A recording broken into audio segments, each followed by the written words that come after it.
rápida. A palavra de Deus nos evangelhos de Jesus, Lucas vai dizer, Mateus também vai dizer, existem três grandes parábolas. Existem grandes formas de ensino. As três grandes parábolas, né? Uma linguagem metafórica, onde Jesus ensinava sobre parábolas para puxar um fundamento maior. Um propósito maior de Deus era revelado no coração daqueles que estavam com seus ouvidos atentos para entender a mensagem de Jesus. Jesus pregou, Jesus ensinou, e eu quero destacar essas três parábolas, e no meio dessas três linguagens de metáforas, eu quero destacar uma. A primeira é a parábola do filho pródigo, o filho que gastou a sua vida com Deus, gastou o seu desejo de estar com Deus, e se distanciou de Deus, virou as costas para Deus e caiu em caminhos maus. Até que ele recobrou os pensamentos e se voltou para Deus, renovou a aliança com Deus. O Deus o revestiu de espiritualidade. A parábola da dracma perdida, que nos diz de uma mulher que perdeu uma moeda de um valor de uma boa importância para suprir a necessidade daquela mulher.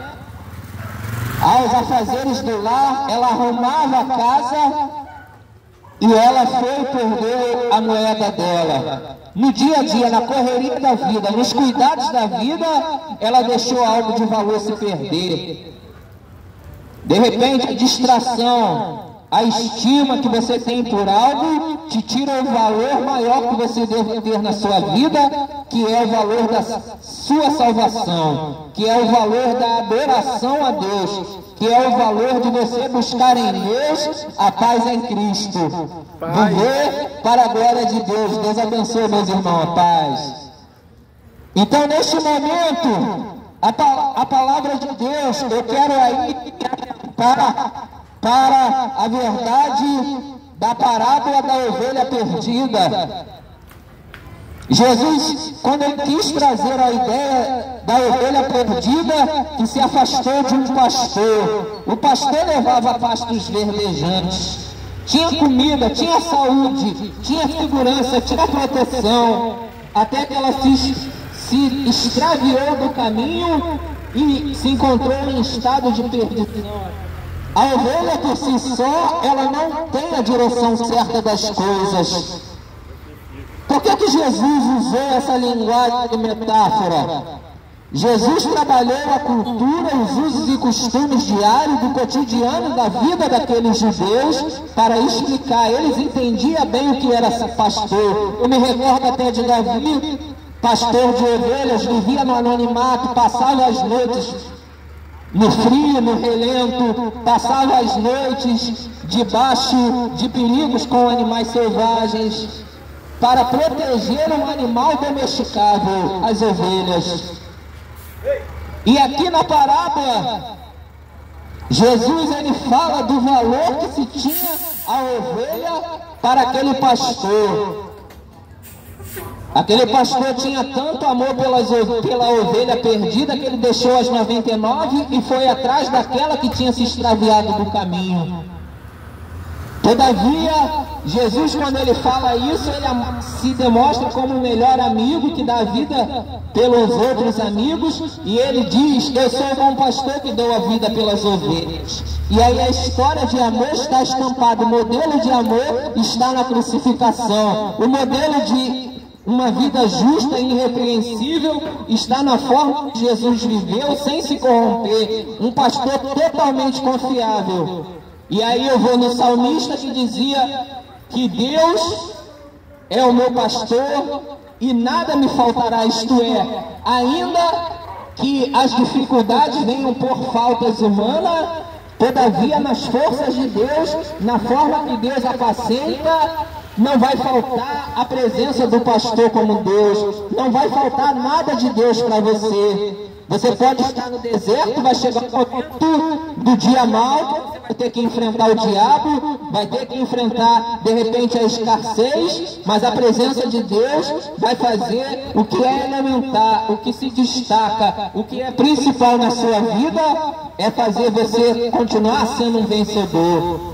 Não esqueça disso, guarde isso, grave isso na tábua do seu coração. Independente da circunstância, independente das virtudes que pode se trazer de fora para dentro, eu quero te dizer que Deus te dá o Espírito Santo, se você crê em Jesus, para que o Espírito Santo possa te guiar como um bom pastor.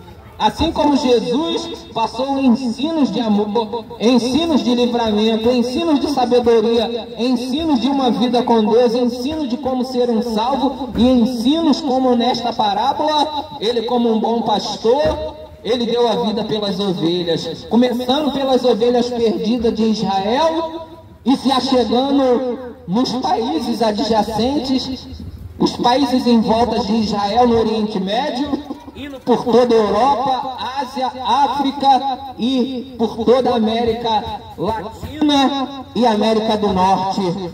O pastor está vivo, ele ressuscitou.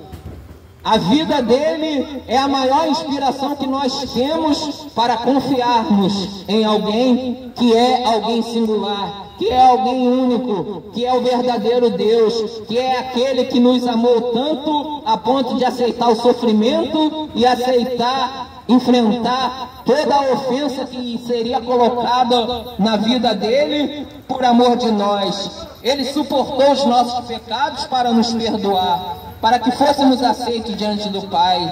Por isso que não falta nada para aqueles que têm Jesus como um pastor. O pastor orienta, guia, direciona, influencia. Jesus ensinou sobre profecias, revelações. Jesus ensinou sobre a volta dele. Jesus ensinou sobre os mandamentos. Jesus ensinou sobre a ética do reino, que é a base do amor. O amor cristão, como eu sempre digo, está pautado em escolhas certas, não somente no sentimento de desejos para tudo nesta vida. Quem tem um amor cristão não pode ter amor ao dinheiro, porque é a raiz de todos os males. Quem tem um amor cristão não pode ter amor ao adultério, a nenhuma forma de pecado. Não pode ter amor ao ódio, não pode ter amor a colocar o seu coração para virar as costas para Deus, amando a sua própria vida, pois o próprio Jesus disse que aquele que amar a sua própria vida e aborrecer a sua própria vida não é digno de mim. Jesus disse isso: aquele que não aborrecer a sua própria vida não é digno de mim. Quem quiser ganhar a sua vida, perdê-la. Mas toda vida, existe uma vida irrepreensível, existe um viver irrepreensível no Senhor Jesus. Existe um pastor amado que deu uma vida e criou um caminho aonde a gente possa se inspirar, caminhar, prosseguir, vencer, transpor as barreiras, vencer as dificuldades, lutar pela verdadeira vitória que é estar com Deus. Então pense em Jesus. Acordou hoje, agradeça porque Jesus está vivo. Acordou hoje, agradeça porque Deus tem a mão dele estendida para a sua vida, enquanto a vida há a esperança de buscar o caminho com Cristo. Então o bom pastor foi, voltou e regressou com a ovelha nos ombros. Os judeus entenderam, viram como é difícil a vida de um pastor. E Jesus tinha cheiro de ovelhas. Que esse pregador era carpinteiro.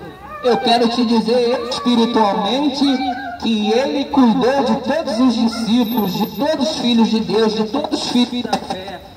Ensinou para todos os filhos da fé.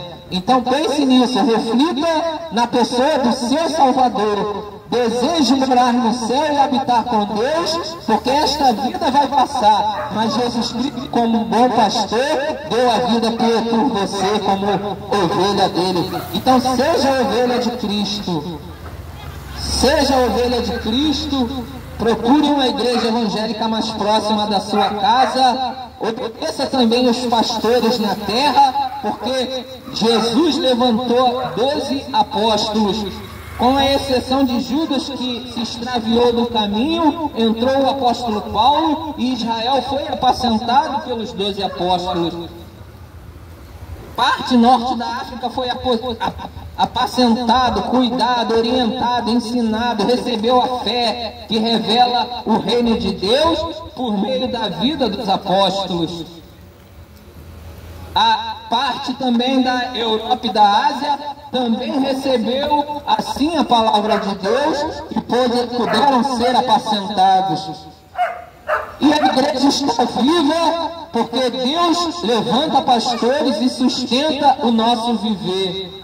Deus levanta pastores e o aconselhamento do escritor da carta aos Hebreus é: não façais como muitos que abandonam as suas congregações, as suas igrejas, mas se reúna, como disse Paulo, quando vos reunirdes para buscar a Deus, que haja salmo, isto é, oração, que haja cânticos espirituais, que haja ensinamento da palavra, doutrina, e que haja pregação. Então pense nisso, reflita nisso. Não tem de tudo que tu tem que viver, de tudo que é necessário aprender, não tem o que Deus não queira te ensinar. Então aprenda com Cristo, aprenda com Deus. O Espírito Santo está na terra para te ensinar. Deus te abençoe. Tenha Jesus como pastor, o mediador, o conselheiro, aquele que te direciona para Deus, o advogado da tua vida diante de causas de pecado. Senhor Jesus é o seu Salvador. Então Deus te abençoe em nome de Jesus. Vamos ouvir mais um